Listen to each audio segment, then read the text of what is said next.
Look, we all know speed is a huge deal for a good user experience. I mean, nobody likes to wait, but what if I told you the actual speed, the one you can measure with a stopwatch, isn't what really matters? Today, we're going to get into the psychology of speed and how we can design things that just feel lightning fast. So, let's just jump right in with a bit of a brain teaser, shall we? Is it possible that by making something slower, you can actually make it feel faster?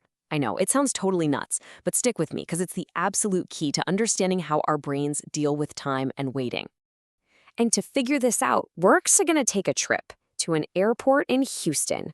This little story from the real world is the perfect way to see this idea in action.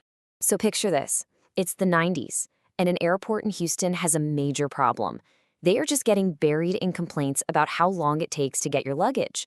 Passengers would deplane, take a short 1-minute walk to baggage claim, and then just stand there for 7 long minutes, just waiting. So what do? What was this genius, counterintuitive fix? Well, they didn't make the bags show up any faster. Nope. Instead, they moved the arrival gates way, way further away from the main terminal. So now, passengers had a 7-minute walk to get to baggage claim, and when they got there, their bags were ready after only about a minute. The total time was exactly the same. But you know what? The complaints dropped to basically zero. They swapped unoccupied, frustrating wait time with occupied, purposeful walking time. Brilliant.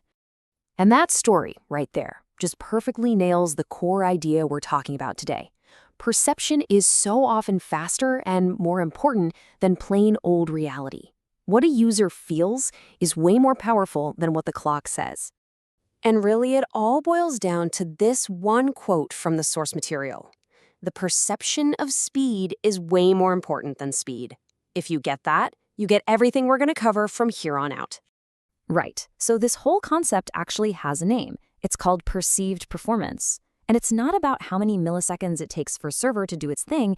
It's all about how fast the user feels like it's going.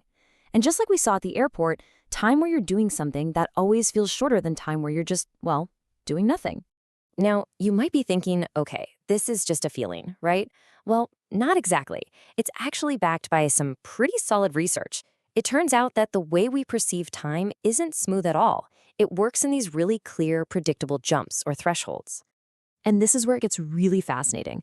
Anything under 100 milliseconds, your brain literally processes that as instant. There's no perception of a wait. Keep it under a second, and the user stays in their flow. They don't get distracted. But once you cross that 10-second mark, forget about it. You've lost them. They're already checking their phone or opening a new tab. Okay, so let's bring this out of the airport and into the world we all live in every day, the digital world. We have all felt these little moments of digital friction.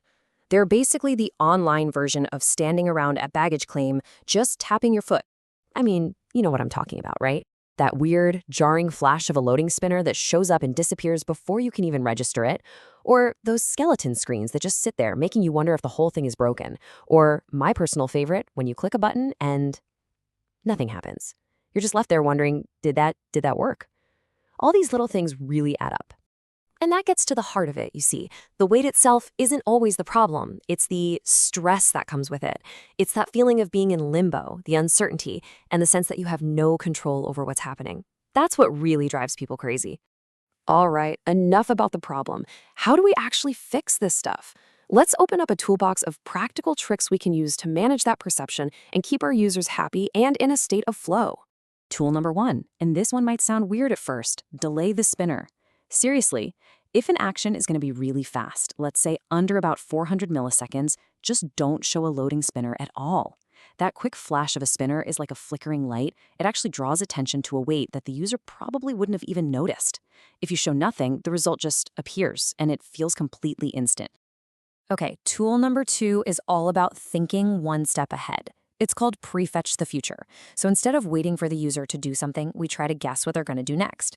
So imagine you just posted a comment. A really smart app will, in the background, start reloading the main feed before you even click to go back to it. That way, when you do get there, everything is already fresh and updated. There's no second wait. It feels like magic. And that brings us to tool number 3, which is, honestly, probably the most powerful one of all. Optimistic updates. Here's how it works. When a user does something, like adding a photo, the interface updates immediately, as if it already worked perfectly. It might show a tiny, subtle pending icon somewhere, but for the user, the feeling is that the action was instantaneous. It creates this amazing illusion of zero wait time. Okay, so let's pull all these threads together. What does it all mean? It means we're designing for what feels like instant gratification. So if you're gonna remember anything from this, here's the cheat sheet.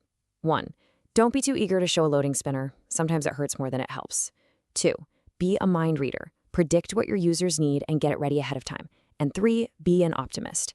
Update the UI instantly to make things feel immediate. The whole goal is to keep people in that beautiful state of flow. Because at the end of the day, that's the real goal here, right? We're not just trying to make numbers go down. We're trying to remove friction. We want to get to a place where the technology just fades into the background. It feels invisible. And when that happens, the user feels focused, powerful, and in complete control.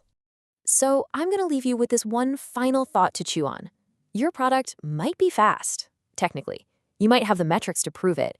But how does it feel?